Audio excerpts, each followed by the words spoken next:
అమ్మ ఈ ఏడాది మేము ఒక్క పాపం కూడా చెయ్యము, మా కుటుంబాన్ని కాపాడవలసిన బాధ్యత నీదే అని అమ్మవారికి నమస్కరించండి. మీరు పాపం చేయకుండా ఉంటే గనక అమ్మవారు మిమ్మల్ని ఖచ్చితంగా కాపాడుతుంది, నాది హామీ, నాది హామీ. అమ్మ నేను పాపం చెయ్యలేదు, నేను మోసం చెయ్యలేదు, నాకెందుకు ఇవ్వవు ఈ అవకాశం అని నేను అడుగుతాను అమ్మవారిని. ఎందుకంటే నేను పాపం చెయ్యలేదు కాబట్టి, నేను నిజాయితీగా ఉన్నాను కాబట్టి నాకు ఆ ధైర్యం ఉంది. అందుకని అమ్మవారి ముందు కూర్చొని అడుగుతాను, ఏంటమ్మా కళ్ళ ముందు 100 మంది పాపాలు చేస్తుంటే వాళ్ళకేమో లేనిపోని సౌకర్యాలు కలుగుతున్నాయా, నేను ఇంత నిజాయితీగా ఉంటానా, నాకెందుకమ్మా ఇబ్బంది పెడుతున్నావు అనవసరంగా, నాకు ఈ పాత్ర మంచి చేసి పెట్టలేవా అని అడుగుతాను నేను ధైర్యంగా అమ్మవారు. ఆ అడిగే ధైర్యం మనందరికీ రావాలి. నాకు ఉద్యోగం వచ్చాక 8 నెలల తర్వాత నేను చేస్తున్న మొట్టమొదటి ప్రసంగం ఈ వేదిక మీద ఒక మంచి ప్రకటన నేను చేయదలుచుకున్నాను. నాకు ఉద్యోగం వచ్చింది కాబట్టి భగవంతుడు నాకు సమృద్ధిగా నా కుటుంబానికి ఆదాయాన్ని ప్రకటించాడు కాబట్టి ఇకపై నేను ఎక్కడ ప్రవచనాలు చెప్పినా పూర్తి సేవాభావంతోనే చెబుతాను. ఆ ప్రవచనాలలో నాకు ఇవ్వబోయే పారితోషికం ఏదైతే ఉంటే, నాకు గౌరవంగా ఇవ్వబోయే పారితోషికం ఏదైనా ఉంటే అది దేవాలయాల పునరుద్ధరణకు వినియోగించవలసిందిగా కార్యకర్తలను కోరుతూ, ₹1 కూడా ముట్టే ప్రసక్తి లేకుండా ఈ శరీరానికి ఓపిక ఉన్నంత వరకు, నాకు అవకాశం ఇచ్చినంత వరకు నేను ప్రసంగాలు చెబుతాను. నాకు అమ్మవారి ఇచ్చిన ఆదాయం నిండుగా సరిపోతుంది. చక్కగా 2 ఆడపిల్లల్ని పెంచడానికి కూడా సరిపోతుంది, ఏమీ ఇబ్బంది. అందుకని కార్యకర్తలని దేవాలయ పునరుద్ధరణ కోసం నాకు ఇవ్వదలుచుకున్న బహుమానాన్ని కానుకని అన్నింటినీ ఆ ఆలయాల నిర్మాణం కోసం వినియోగించవలసిందిగా కోరుతున్నా. నేను మళ్ళీ కోరేది ఒకటి, ఆ అమ్మవారి చిత్రపటాన్ని మాత్రం నాకు ఇవ్వండి, రోజు చూసి గుర్తు చేసుకో, మరి ఏది నేను కోరుకోవటం. ఆశ్చర్యకరంగా ఈరోజు భారతమాత కరుణ వల్ల ఆడపిల్లలు పుట్టాలను కోరుకుంటున్న వాళ్ళు కూడా చాలామంది పెరుగుతూ ఉన్నారు. ఇది మనందరం ఆహ్వానించదగిన విషయం. నేను మా యూనివర్సిటీలో పనిచేసే ఒక సగటు ఉద్యోగిని అడిగితే, పాప పుట్టింది సార్ అన్నాడు. పోన్లే సంతోషమయ్యా, అమ్మవారు పుట్టింది ఇంట్లో, అంతకంటే ఏమిటి సంతోషం అన్న. అంటే బాబు పుట్టాలని ఏమైనా కోరుకున్నావా అని అడిగాను ఊరికే ఒక మాట. లేదండి అబ్బాయి కంటే అమ్మాయే నయం అన్నాడు. నాకు ఎప్పుడు అర్థం కాలేదు. ఎందుకంటే ఇప్పటివరకు పుత్రుడంటే పొన్నామ నరకం నుంచి రక్షిస్తాడని ఒక వెధవ సామెత ఒకటి చెప్పేవారు. పుత్రికకు కూడా అదే వ్యుత్పత్తి ఉంది. పుత్రుడు పొన్నామ నరకము నుంచి రక్షించువాడు, పుత్రిక పొన్నామ నరకము నుండి రక్షించునది. ఏం తేడా ఉంది? ఇద్దరూ పొన్నామ నరకం నుండి రక్షిస్తారు. ఆయన అబ్బాయి, ఆవిడ అమ్మాయి, అంతకంటే ఏం తేడా లేదు అక్కడ. అమ్మాయి కూడా కాపాడుతుంది, అందులో సందేహం లేదు. కానీ అమ్మాయి కావాలని ఎందుకు కోరుకున్నావయ్యా అంటే, లేదండి ఈ రోజుల్లో అబ్బాయిలే దెబ్బేస్తున్నారు చాలా పరిస్థితులు చూస్తే. వీడు చక్కగా ఆస్తి ఇవ్వగానే జారుకుంటున్నాడు. ఆడపిల్లలు వేరే ఇంటికి కాపురానికి వెళ్ళాక కొద్దో గొప్ప మావాళ్ళు అని తాపత్రయపడుతున్నారండి. కనీసం అబ్బాయి అయితే కనుక చక్కగా 18 ఏళ్ళు అవగానే ఇంట్లో జారుకుంటున్నాడు ఆస్తి రాయించేసుకుని. అమ్మాయి అలా కాదండి, 90 ఏళ్ళు వచ్చినా కూడా మా పిన్ని, మా అమ్మ, మా పెద్దమ్మ అని చెప్పి కాస్త పలకరిస్తూ ఉంటుందండి. అందుకని మా అబ్బాయిల కంటే అమ్మాయిలే నయ్యవ. అందుకని భారతదేశంలో గొప్ప మార్పు వస్తోంది. ఆడపిల్లలు కావాలని కోరుకుంటున్నారు. అంత గొప్పగా మనం స్త్రీమూర్తులను గౌరవించిన నాడు మన సమాజం అంత మెరుగైన సమాజంగా అభివృద్ధి చెందుతుంది. విజ్ఞాన సేవా సమితికి 3 ప్రధానమైన నినాదాలు ఉన్నాయి: సంస్కారం, సాహసం, సేవ. 3 ఉన్నాయి. మీరు గమనిస్తే ఒక జాతికి సంస్కారం నేర్పించాలంటే అది కేవలం స్త్రీమూర్తుల వల్ల మాత్రమే అవుతుంది, మరొకరి వల్ల అయ్యే అవకాశమే లేదు. ఒక జాతికి సంస్కారం నేర్పించాలి, ఒక కుటుంబానికి సంస్కారం నేర్పించాలంటే అది స్త్రీమూర్తుల వల్ల మాత్రమే అవుతుంది. అందుకని ప్రతి ఇంటిలోనూ ఆడపిల్ల ఉండవలసింది. సంస్కారం ఉంది, సేవ చేసే మనసు ఉంది, కానీ సాహసం లేకపోతే కుదురుతుందా? ఈరోజు సాహసం కూడా చాలా అవసరం. మన ధర్మం కోసం, మన హక్కుల కోసం మనం పోరాడాలంటే ఒక్కొక్కసారి సాహసోపేతమైన నిర్ణయాలు కూడా మనం తీసుకోవాలి. అందుకని ప్రతి ఇంట్లోనూ సంస్కారము, సాహసము, సేవ 3 ఖచ్చితంగా ఉండవలసింది. అందుకే నా కార్యకర్తల కరపత్రాన్ని చూడగానే ఎంత మంచి నినాదం అనుకున్నాను. సంస్కారము, సాహసము, సేవ. ప్రతి ఇంట్లోనూ ఈ 3 లక్షణాలు ఉండవలసింది. అందుకని ఇంత మెరుగైన ఉద్దేశాన్ని మనకి ఉగాది పండుగ ఇస్తూ ఉంది, ఒక కొత్తదైన మార్పు కోసం. గడిచిన రోజు గురించి మర్చిపోయి పాతకాలం క్యాలెండర్లో మన కాలమానికని మనం గమనిస్తే కనుక ఇంట్లో ఒక తేదీ అయిపోగానే దాన్ని చింపేస్తూ ఉండేవారు. ఇప్పుడు పెద్ద వచ్చేసేవి, కానీ ఒకప్పుడు తేదీ మాత్రమే ఉండేది, దాన్ని చింపేస్తూ ఉండేవారు. అలా మనం గత ఏడాదికి సంబంధించిన మధుర జ్ఞాపకాలని, స్మృతులని, అవి చెడ్డవైనా మంచివైనా అన్నింటినీ మర్చిపోవాలి. ఏం జరిగిందో మర్చిపోండి. మంచి జరిగింది, చెడు జరిగింది. నాకు కూడా చెడు జరిగింది, అందరికీ జరుగుతుంది. చెడు జరిగింది, మంచి జరిగింది, అన్నింటినీ మర్చిపోండి. కొత్త బట్టలు వేసుకుంటే పుట్టినరోజు నాడు ఎంత ఉత్సాహం ఉంటుందో, తలస్నానం చేసిన రోజు ఎంత ఉత్సాహంగా ఉంటుందో, అంత ఉత్సాహంగా క్రోధినామ సంవత్సరంలోకి మనం అందరం అడుగు పెట్టాలి. ఈ ఏడాది అందరికీ మంచి శుభాలను అందించాలని, ఆశావాద దృక్పథాన్ని మనుషుల్లో పెంచాలని, ఎక్కడా భారతదేశంలో ఆత్మహత్య అనే మాట వినపడకూడదని నేను భగవంతుడిని కోరుకుంటూ, అందుకని ధైర్యంగా ముందడుగు వేద్దాం. ఈ ఏడాదే కాదు, రాబోయే 100 సంవత్సరాలు మనవే. ఇందాక ప్రార్థనా గీతంలో అదే చెప్పారు, రాబోయే శతాబ్దం అంతా మనదే అన్నారు. ఈ శతాబ్దం అంతా మనదే, అందులో సందేహం ఏమీ లేదు. అందుకని ధైర్యంగా ఆశావాద దృక్పథంతో ముందుకు అడుగు వేద్దాం. 2 విషయాలు నేను ఇప్పటికే చెప్పాను. 1 పచ్చడి, 2 పంచాంగం. 3వది అన్నింటికంటే ఆసక్తికరమైనది తెలుగు పద్యం. ఉగాది రోజు పచ్చడి తిని పంచాంగాన్ని విని చక్కగా 4 పద్యాలను ఆలపించుకోవాలి అన్నారు. ఆ పద్యాలలో ఉండే సారాంశాన్ని కూడా మనం గ్రహించే ప్రయత్నం చేద్దాం. తెలుగు భాషలో ఉన్న గొప్పదనం, మనదే అని చెప్పుకోగలిగిన గొప్పదనం తెలుగు పద్యం. అందున మన అవధాన ప్రక్రియ, అవధానం అనేది తెలుగువారి సొత్తు. చాలా సందర్భాలలో ఉగాది పండుగ రోజు అయితే ఇటువంటి సాహితీ ప్రసంగాలు పెట్టుకుంటారు, లేకపోతే చక్కగా అవధానాలు చేయిస్తారు మహానుభావుల చేత, పెద్ద పెద్ద పండితుల చేత. అందుకని మన తెలుగు వాళ్ళందరం గ్రహించవలసింది ఏంటయ్యా అంటే, మనకి ఇతర భాషల వాళ్ళకి ఒక చిన్న తేడా ఉంది. పరుల చూసినంత పరభాష మాట్లాడ సహజ లక్షణము జగతి యందు. పరుల చూసినంత పరభాష మాట్లాడ సహజ లక్షణము జగతి యందు. సొంతవారు కలియ షోకుగా ఇంగ్లీషు మొదలుపెట్టు తెలుగు మూర్ఖుడొకడే. ఎంత విచిత్రమైన పరిస్థితి అయ్యా తెలుగు వారది అంటే, ఇతరులను చూస్తే మనకు వేరే భాష మాట్లాడాలనిపించడం సహజమైన లక్షణం. పరుల చూసినంత పరభాష మాట్లాడ సహజ లక్షణము జగతి యందు. ఇంక్రెడిబుల్ ఇండియా అని పేరు మీద అతిథి దేవోభవ అని చెప్పి మనకి ప్రపంచ దేశాల నుండి భారతదేశాన్ని చూడడానికి ఎంతోమంది అతిథులు వస్తూ ఉన్నారు. వాళ్ళతో మనం మాట్లాడడానికి తెలుగులో మాట్లాడితే వాళ్ళకి అర్థమవుతుందా? అవ్వదు. వాడితో అయితే మనం ఇంగ్లీష్లోనే మాట్లాడాలి. కానీ ఇద్దరు మలయాళం వాళ్ళు కలిస్తే మలయాళంలో మాట్లాడుకుంటారు, ఇద్దరు తమిళం వాళ్ళు కలిస్తే తమిళంలో మాట్లాడుకుంటారు, ఇద్దరు హిందీ వాళ్ళు కలిస్తే హిందీలో మాట్లాడుకుంటారు, రాజస్థాన్ వాళ్ళు కలిస్తే రాజస్థానీ భాషలో మాట్లాడుకుంటారు, బీహార్ వాళ్ళు బీహారీ భాషలో మాట్లాడుకుంటారు. కానీ ఇద్దరు తెలుగు వాళ్ళు కలిస్తే మాత్రం షోకుగా ఇంగ్లీష్ మాట్లాడుకుంటారు. అది మన గొప్పతనం. షోకుగా మన వాళ్ళకు మాత్రమే. ఇది మొహమాటం ఏమీ లేదండి, ఉన్నదే ఇంట్లో.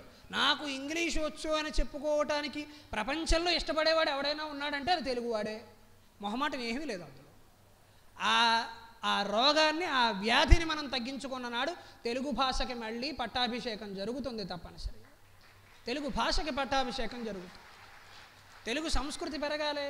నాకు కూడా ఇంగ్లీష్ వచ్చండి, నాకు కూడా ఇంగ్లీష్ వచ్చు, రాదని నేను చెప్పడం లేదే. రేపు నేను పొద్దున్నే 9ంటికి ఇన్విజిలేషన్కి వెళ్ళాలి, పరీక్షలు ఉన్నాయి పిల్లలకి.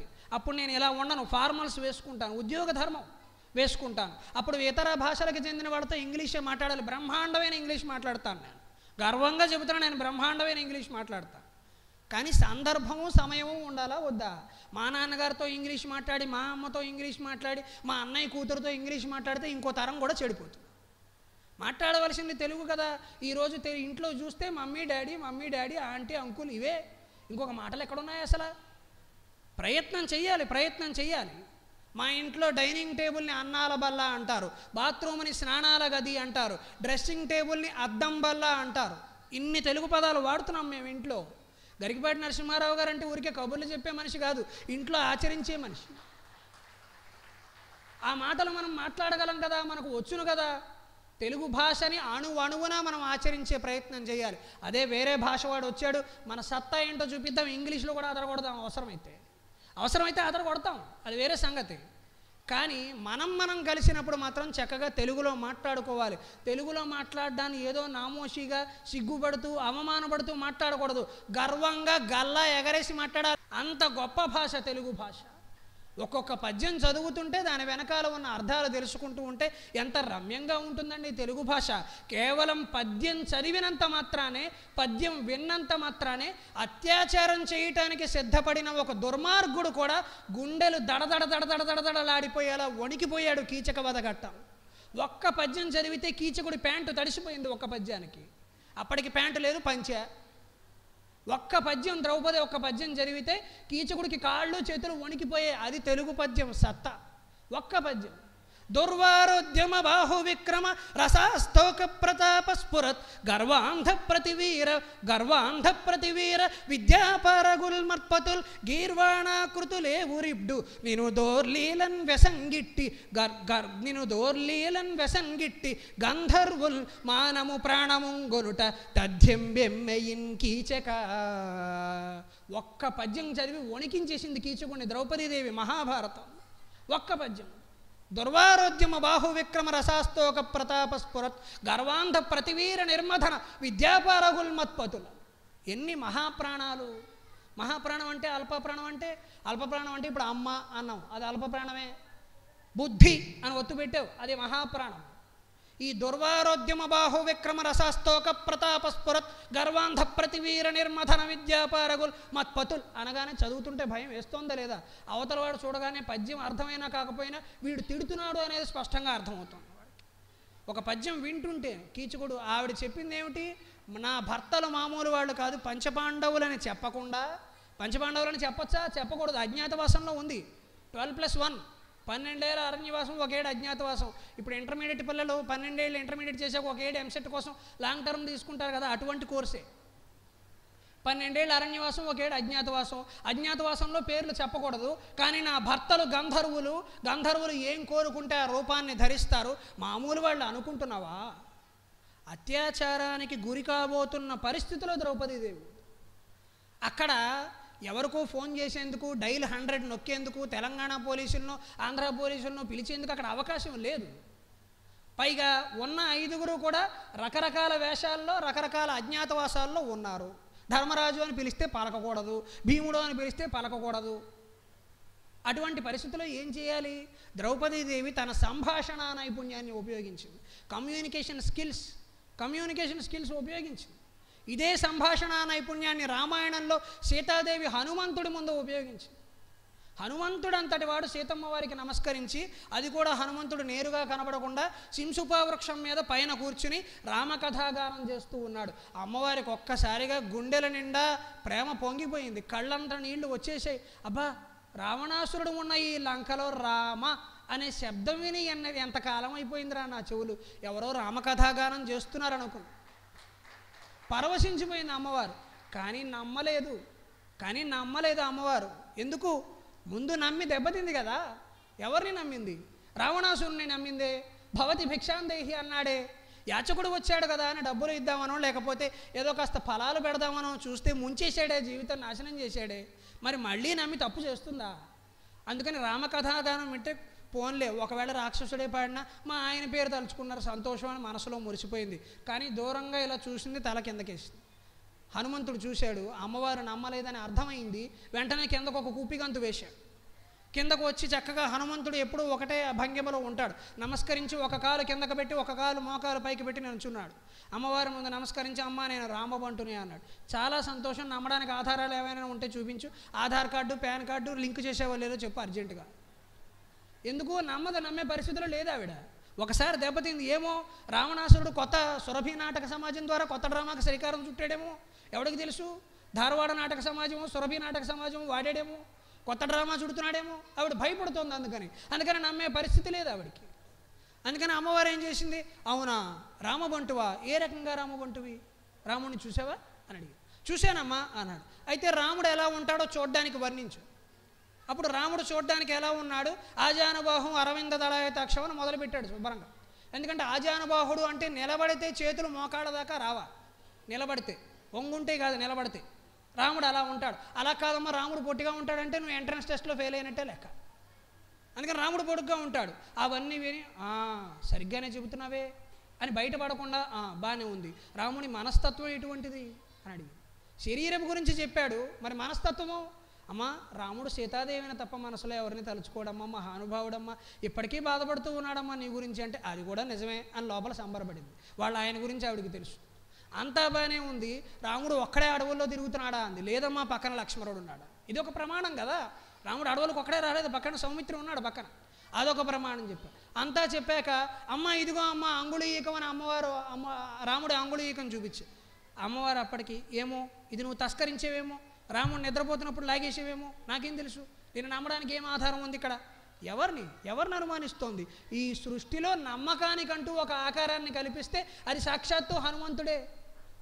నమ్మకానికి ఒక ఆకారం కల్పిస్తే అది హనుమంతుడే. అటువంటి హనుమంతుడిని అమ్మవారు అనుమానిస్తోంది. అనుమానించాలి. నమ్మకంలోనే నమ్మక ద్రోహం ఉంది కదా, నమ్మకపోతే నమ్మక ద్రోహం ఎక్కడి నుంచి చేస్తారు? అందుకని అమ్మవారు నమ్మలేదు. అంగుళీయకాన్ని చూసింది. నీకు ఇది ఎలా వచ్చింది అని అడిగింది. అమ్మ రావణాసురుడు నిన్ను ఆకాశ మార్గంలో ఎత్తుకుపోతూ ఉన్నప్పుడు ఆ ఉన్న చీర కొంగుకి నువ్వు చక్కగా కొన్ని ఆభరణాలు చుట్టి కింద పడేసావమ్మా. అప్పుడు నేను అక్కడ తపస్సు చేసుకుంటూ ఉన్నాను, ఆ ప్రాంతంలో అవి పడ్డాయి. ఆ ఆభరణాలు పట్టుకెళ్ళి రామచంద్రమూర్తికి చూపిస్తే ఆయన మురిసిపోయాడమ్మా ఒక్కొక్క దాన్ని చూసి. ఆ ఆభరణాలు నేనే ఇచ్చాను, కావాలంటే ఏమేమి ఆభరణాలు ఇచ్చేవో కూడా లెక్క చెబుతానమ్మా. నిజమమ్మా, నేనేనమ్మా.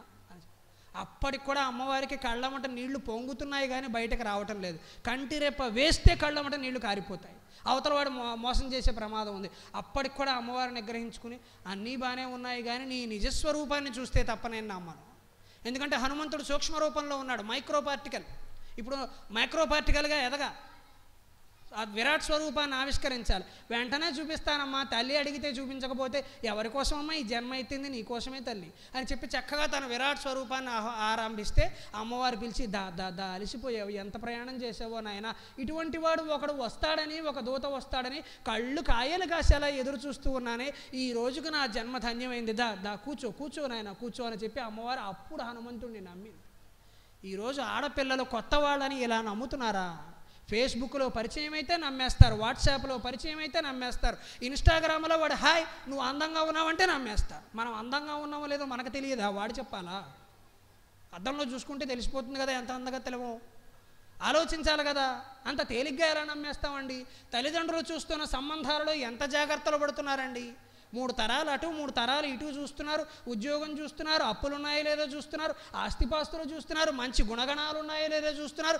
ఇన్ని చూశాక కూడా వాడు బాగా చూసుకుంటాడని గ్యారంటీ లేదు. ఇన్ని చూశాక కూడా మరి అటువంటి అప్పుడు మనం ఏమీ తెలియని వాడిని ఒకరిని ఎలా నమ్మేస్తామండి? ఆలోచించాలా వద్దా? మరి మన పద్యాలు మన సాహిత్యం మనకి ఎలా బ్రతకాలో చెబుతున్నాయా లేదా? సీతమ్మ వారు ఒకలా ఎదిరిస్తే ద్రౌపదీదేవి ఇంకొకలా ఎదిరించి, అందుకని కేవలం పద్యంతో కీచుకుడిని బయటపెట్టింది. మా భర్తలు మామూలు వాళ్ళు అనుకున్నావా? దుర్వారోద్యమ బాహు విక్రమ రసాస్తోక ప్రతాపస్ఫురత్ గర్వాంధ ప్రతివీర నిర్మతన విద్యాపారగుల్ మత్పతులు. ఒక్కొక్కడు 1000 సైనికులతో సమానం. ఒక్క బాణం వేశారంటే ఎదురుగా ఎవరో నిలబడే అవకాశం లేదు. అది విద్యలో అయినా, శస్త్ర విద్యలో అయినా, అస్త్ర విద్యలో అయినా, ఎన్నింటిలో అయినా నా భర్తలు పండిపోయి ఉన్నారు. వాళ్ళని చూసినంత మాత్రాన గుండెలు ఆగిపోతాయి, అందులో సందేహం లేదు, గుర్తుపెట్టుకోవచ్చు. కీచకుడికి గడ గడ గడ గడ గుండెల్లో దడబుట్టింది, కాళ్ళు వణికిపోతూ ఉన్నాయి. అప్పటికే ఆవిడ తెలివిగా వాడు మీద పడుతూ ఉన్నాడు, పరిస్థితిని తప్పించాలి కదా. అందుకని ఆవిడ ఏం చేసింది, ఆడవాళ్ళని ఎక్కడ ఏం మాట్లాడాలో ఎక్కడ ఏం మాట్లాడకూడదో తెలియదే నీకు అని అంది. వాడు వెంటనే అనుకున్నాడు ఆవిడ అన్న ఉద్దేశం వేడు, వాడు అన్న ఉద్దేశం వేడు. వాడికి ఏం అర్థమైంది, ఓహో అందరి ముందు కష్టం అంటోంది, ఎంతైనా ఆడపిల్లకి ఆత్మాభిమానం ఉంటుంది కదా, అందుకని మరి ఏం చేద్దాం అంటే సాయంత్రం నర్తనశాలకు రా, అక్కడ చూసుకుందాం ఏమైనా ఉంటే. అది వాడికి ఎలా అర్థమైంది, ఓహో నర్తనశాలకు నన్ను ఆహ్వానిస్తోంది కావచ్చు అనుకున్నాడు వెర్రిబాగులు వాడు. ఇంటికి వెళ్ళి శుభ్రంగా పర్ఫ్యూమ్ కొట్టుకుంటూ కూర్చున్నాడు. అక్కడికి వచ్చింది ఎవరు నర్తనశాలకి? ద్రౌపది రూపంలో భీముడు వచ్చి చక్కగా చపాతీ పిండి చేసినట్టు చేసి పారేశాడు, ఒత్తి పారేశాడు మొత్తం. ఒక్క పద్యంతో భయపెట్టిందా లేదా?